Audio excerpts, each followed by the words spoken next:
Hyundai Jeanlin Automobile vous présente votre reportage Savoie News.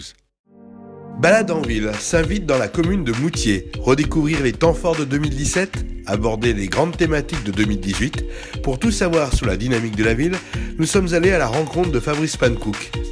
Monsieur le maire, bonjour. Bonsoir. Laurent. Parce qu'on est presque... Le soir arrive. Le Père Noël est passé déjà. Ah, le Père Noël est passé. Il a été généreux d'ailleurs. D'accord. Alors quand on va passer une petite demi-heure ensemble, je me permets de vous appeler Fabrice. Allons-y. Alors c'est parti, on va se promener en ville, c'est le concept de l'émission. Qui C'est suit de qui? partager. On se suit? Ah bah vous êtes chez vous, donc moi... Donc on va aller dans le centre-ville.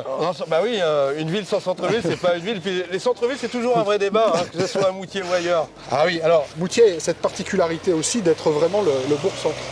Et dans cette notion de bourg-centre, il y a deux mots très intéressants. Il y a le bourg, évidemment, c'est l'endroit où on se retrouve, c'est l'endroit où se passe l'activité. Et il y a la notion de centralité. Et la notion de centralité à Moutier, elle a vraiment tout son sens, parce que c'est ici où les fonctions de centralité sont vraiment réunies pour l'ensemble du territoire. Il y a évidemment la ville de Moutier, mais on ne peut jamais conjuguer Moutier au singulier. Il faut qu'on ajoute le territoire de Cœur de Tarentaise, avec l'ensemble de la communauté de communes, les 7 communes aujourd'hui, et puis plus globalement, finalement, aussi les autres communes environnantes. Alors je dirais que c'est stratégique Moutier, parce que finalement on est au cœur de la Tarentaise, j'en ai le président d'ailleurs au niveau de la Comcom, et on est aussi au pied des plus grandes stations reconnues mondialement. Ah oui, bien sûr. Alors, Moutier est stratégique à mon cœur, ça c'est la priorité. Ça c'est bon ça. Côté humain qui ressort, c'est sympa. Mais évidemment, on est ici sur quelque chose de tout à fait stratégique pour l'ensemble du territoire d'ailleurs de Tarentaise. Moutier est la capitale historique de cette Tarentaise. Et encore aujourd'hui, il y a un certain nombre de fonctions, de dispositions qui se retrouvent à Moutier pour l'ensemble de la Tarentaise. Je voudrais qu'on revienne sur 2017. Alors on ne peut pas commencer le déroulé de 2017 sans avoir une pensée pour René Ramaglia. Oui, alors ça a été un difficile début d'année 2017 puisque René nous a quittés à la fin de l'année 2016. Alors pour ceux qui ne sont pas de Moutier, c'est une grande famille bien sûr Moutier, de Moutier, c'est un commerçant. René c'est évidemment une grande figure de la ville, d'abord parce qu'il avait pignon sur rue avec son commerce, mais aussi pour tout ce qu'il a donné à la collectivité et aux collectivités d'une manière générale sur notre territoire. Il a été maire de Moutier, mais il a été aussi un élu municipal et un adjoint de cette ville.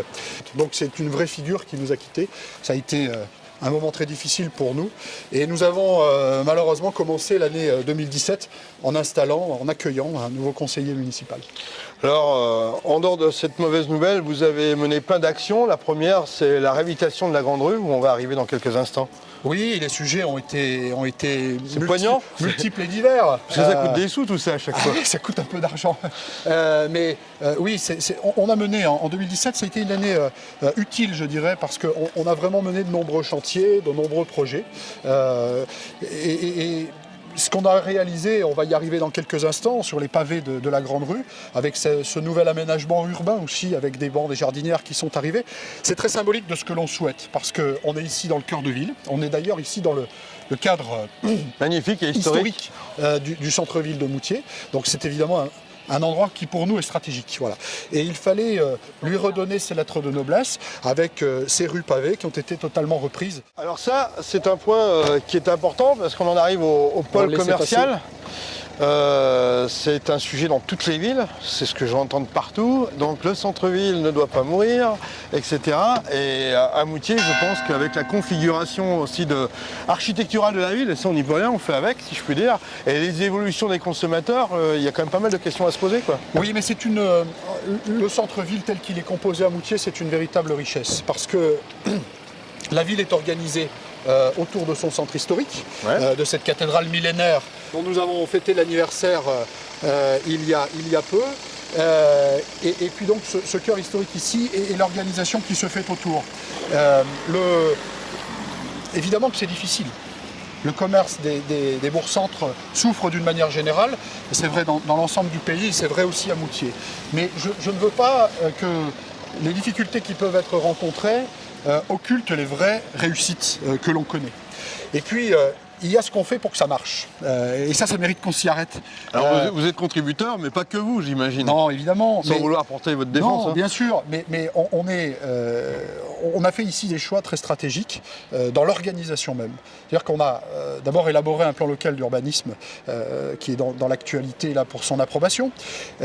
Nous avons renforcé cette année nos droits de préemption sur les fonds de commerce, sur les copropriétés, c'est-à-dire qu'aujourd'hui on a un droit de préemption renforcé. Et puis comme on est attaché à avoir des dimensions transversales de l'aménagement de notre territoire, nous avons recruté aussi un manager de centre-ville.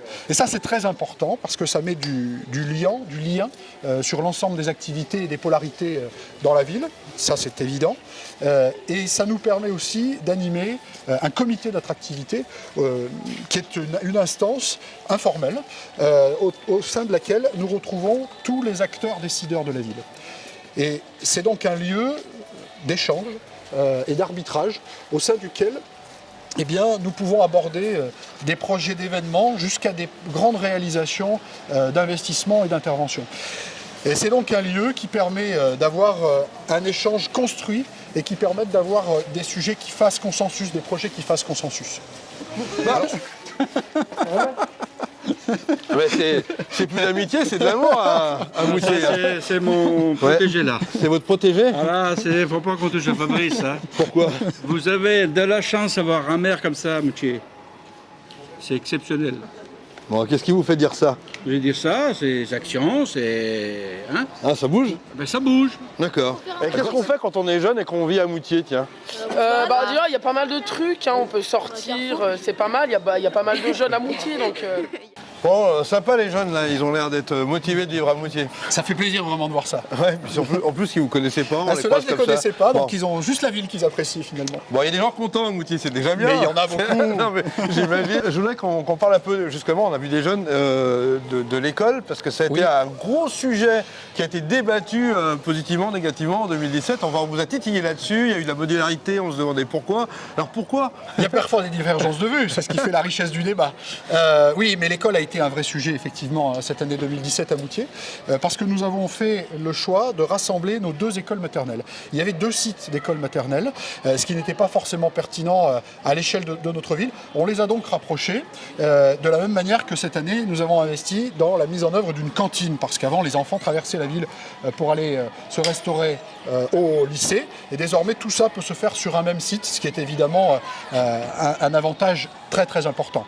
Aujourd'hui, ce qui m'intéresse, c'est la satisfaction qu'on a donnée aux familles, c'est le service supplémentaire qu'on apporte aux enfants, à nos personnels aussi des écoles, parce que là, il y a une véritable qualité qui a été retrouvée. D'autant qu'au passage, on en a profité pour faire des investissements sur une climatisation réversible, par exemple, dans l'école maternelle, ce qui est un vrai élément supplémentaire, une couverture entre l'école et le gymnase, qui fait que désormais, on peut y aller à pied sec, et puis des investissements complémentaires dans les écoles.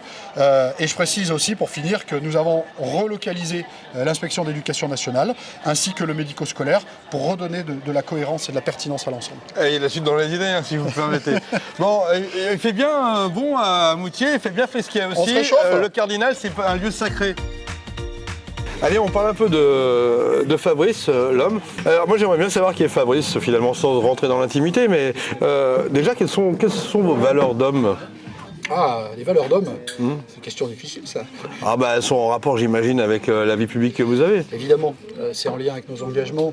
Moi, j'attache beaucoup d'importance au travail. Je pense que les résultats et l'accession qu'on peut avoir dans la vie est liée d'abord à ce qu'on peut produire. Voilà. Et évidemment, la valeur associée, c'est la manière avec laquelle on le produit, c'est-à-dire plutôt dans un collectif que de le rechercher dans une extraction solitaire, parce que ça n'a pas de sens si on le fait de cette manière-là. Donc voilà, c'est peut-être une manière de résumer, mais savoir travailler avec d'autres pour conduire des projets au bénéfice de l'intérêt général. Dites-moi, là, les fêtes sont passées. Vous êtes un épicurien ou bien? Je dois l'avouer, évidemment. Pose encore la ligne, hein, je me permets. Hein. J'essaie de m'entretenir.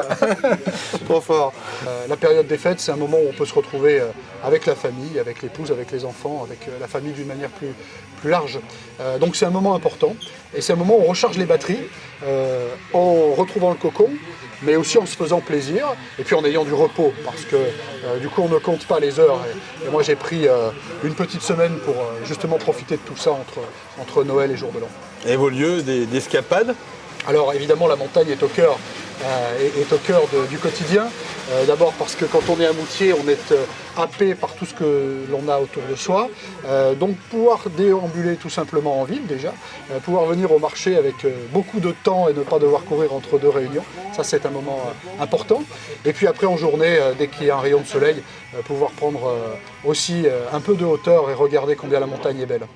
Et puis un peu de ski quand même. Alors je vous pose une petite question comme ça. On grandit dans une ville comme Moutier, c'est un peu votre cas, et un jour on décide de s'intéresser à la vie publique. C'est quoi le déclic? Alors je pense qu'il est différent pour chacun. Moi pour ce qui me concerne, je ne suis pas né à Moutier.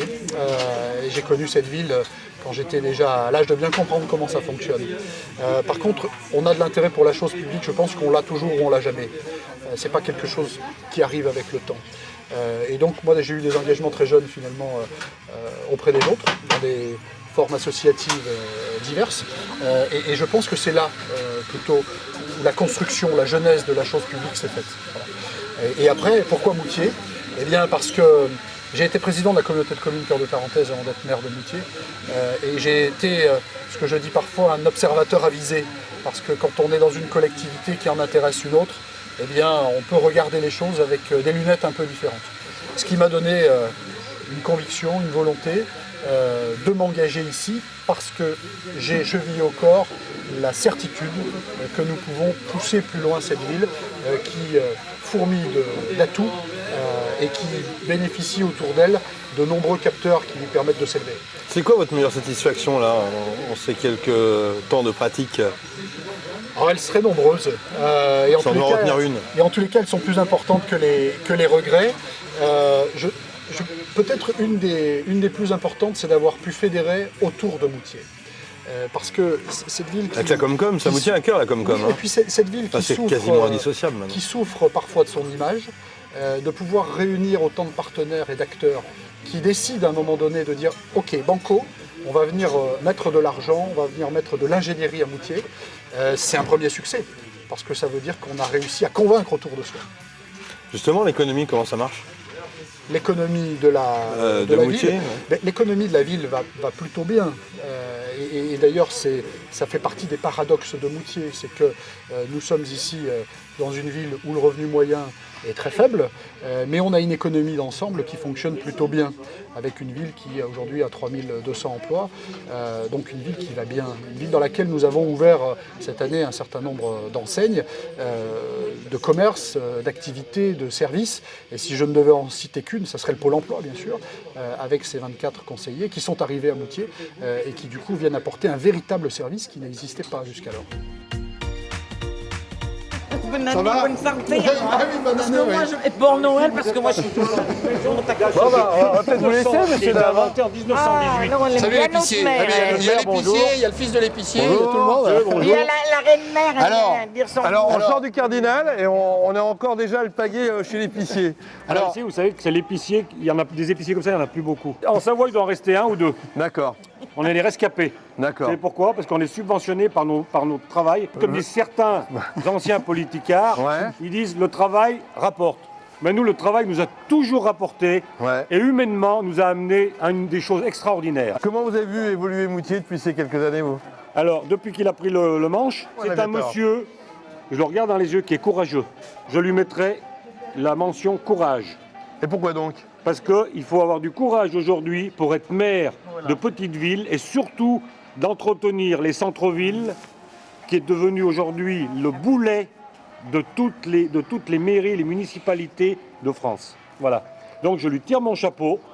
Je voulais, Anselme, que tu dises un mot d'Anselme l'autre. Alors l'autre Parce Anselme. qu'on est ici, le petit-fils d'Anselme Boisvive, le peintre. D'accord. Parce que le peintre, c'était ici, voilà. Et donc aujourd'hui, il y a cette exposition formidable au Musée des Beaux-Arts de Chambéry. Et on est ici au cœur, voilà, de la vie d'Anselme Boisvive, qui était aussi l'épicier. Voilà. Donc Anselme Boisvive est venu ici en 1918. Il a ouvert cette affaire en 1928. Et Anselme Boisvive s'est mis à la peinture à la retraite en 62. et il expose aujourd'hui à Chambéry grâce au Conseil général, au Conseil municipal de Moutier, au Conseil général et au maire de Chambéry. C'est vrai que Moutier est une ville d'histoire, on peut rebondir là-dessus.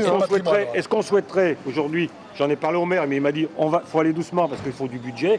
J'ai dit on en reparlera quand le moment sera venu, c'est de faire à Moutier un vernissage en symbolique. Et comme vous êtes épicier, qu'est-ce que vous nous faites goûter là avant de partir? C'est quoi la spécialité du Moi je veux coin? bien vous offrir ce que vous voulez. La spécialité de Moutier, qu'est-ce qu'on dévore En spécialité de Moutier, alors en spécialité à Moutier, on a une coopérative. On a une coopérative ils ont du très très bon fromage. Le Beaufort. Ils descendent toutes les vallées. Moi personnellement, je travaille avec les Avals, donc c'est un Beaufort d'alpage. S'il vous plaît. Fabrice, Merci. Voilà. Ce que je vois, c'est qu'on fait 10 mètres avec vous et on rencontre quelqu'un qui a du caractère. C'est plaisant. Et j'ai l'impression que les gens sont très attachés à la commune. Hein. C'est flagrant. Alors là, on arrive sur 2018, hein, c'est la troisième partie de notre émission et on va parler des investissements. Et là, on est sur le pont, c'est pas le pont d'Avignon, c'est le pont de Moutier qui cause problème. Alors le pont de Moutier, c'est effectivement un sujet important pour l'année 2018 puisque l'ouvrage sur lequel nous sommes ici va être déconstruit. C'est un ouvrage qui est important, d'abord parce qu'il permet de réunir les deux côtés de la ville et c'est un flux de 5000 véhicules par jour qu'on enregistre ici, donc ça montre l'importance. Et on va devoir le déconstruire et le remplacer pour une simple et bonne raison, c'est que ce pont est fabriqué avec une pile médiane qui est sous nos pieds ici et cette pile stocke des embâcles, ce qui fait monter le niveau de l'eau et qui peut inonder un tiers de la ville, c'est en tous les cas ce que les études ont démontré. Donc l'État nous a donné l'obligation de reconstruire cet ouvrage, ce que nous allons entreprendre à partir du mois de mai, avec une déconstruction totale et la mise en place d'un nouveau tablier, la reconstruction d'un pont. Face à un tel risque, quand on regarde dans notre actualité les catastrophes naturelles qu'on a pu enregistrer, quand on voit l'incidence aussi qu'il peut y avoir en cas de catastrophe, avec des assurances qui ne sont pas forcément au rendez-vous dès lors que le risque ici est connu, il était impératif de le faire. On est arrivé à la gare, on a ici évidemment notre entrée de la gare, le Trois-Vallées Café dans lequel on va aller dans un instant. Et alors, quelque chose de formidable, C'est donc je crois que c'est le premier qui quoi existe comme ça, c'est un distributeur de Beaufort. Parce qu'à Moutier, il faut qu'on puisse manger du on n'arrête Beaufort pas le forêt. 24 Non, heures j'y sur crois 24. pas, j'y crois pas. 24 heures sur 24, il a été mis en service aujourd'hui, le distributeur de Beaufort. Voilà. On est donc ici dans un établissement qui est complètement unique en son genre. Alors là, on est carrément... On est à l'intérieur du Trois-Vallées Café. Combien de temps ce café? Alors ça a été inauguré vendredi, voilà le directeur qui nous rejoint. Et c'est complètement unique en son genre. On est dans une forme d'ambassade finalement des Trois-Vallées qui se trouve ici à l'arrivée des voyageurs. L'objectif, c'était de pouvoir répondre à un besoin qui avait été identifié sur des produits caféinés et la bière des Trois-Vallées, qui est d'ailleurs brassée ici à Moutier. Donc c'est un concentré de ce qui se fait à Moutier au service finalement des Trois-Vallées.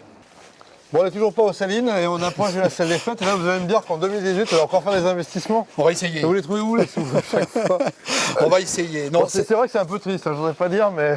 Cette salle des fêtes, c'est un équipement qui est important dans la ville parce que d'abord, elle a connu des générations sur des moments très heureux, parfois sur des moments un peu plus tristes, mais en tous les cas, c'est un lieu qui est au cœur de toutes les familles de la ville.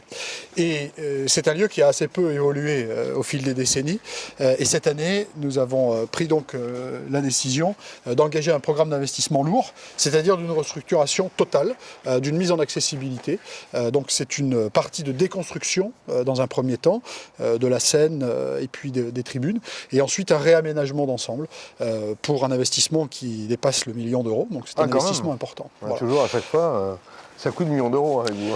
Alors avec des soutiens bien évidemment, ou comme sur le reste d'ailleurs, nous avons demandé à nos partenaires de venir nous aider.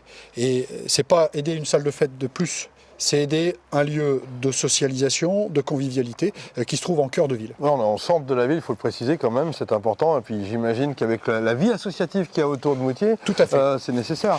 Combien d'associations? C'est une centaine d'associations à Moutier. Alors évidemment, tous les membres de ces associations ne sont pas forcément de Moutier. Ça rayonne évidemment sur les communes autour. Là encore, c'est de la centralité. Allez, on va en zone. Hein. Allez, on a dit qu'on allait à Saline, on va au Saline, on va faire nos tu courses. peux m'emmener ?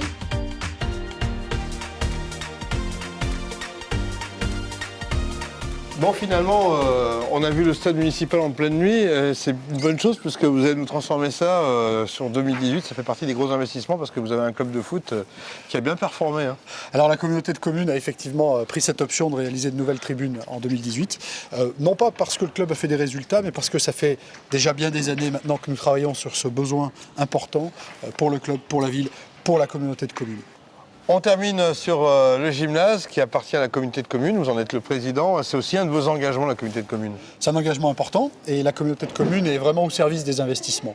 On en conduit chaque année. On a pris aujourd'hui une orientation forte en direction du sport. On a réalisé la médiathèque et l'école des arts préalablement. Tout ça, c'est aussi le cadre de vie de l'ensemble des habitants de la communauté de communes Cœur de Tarentaise.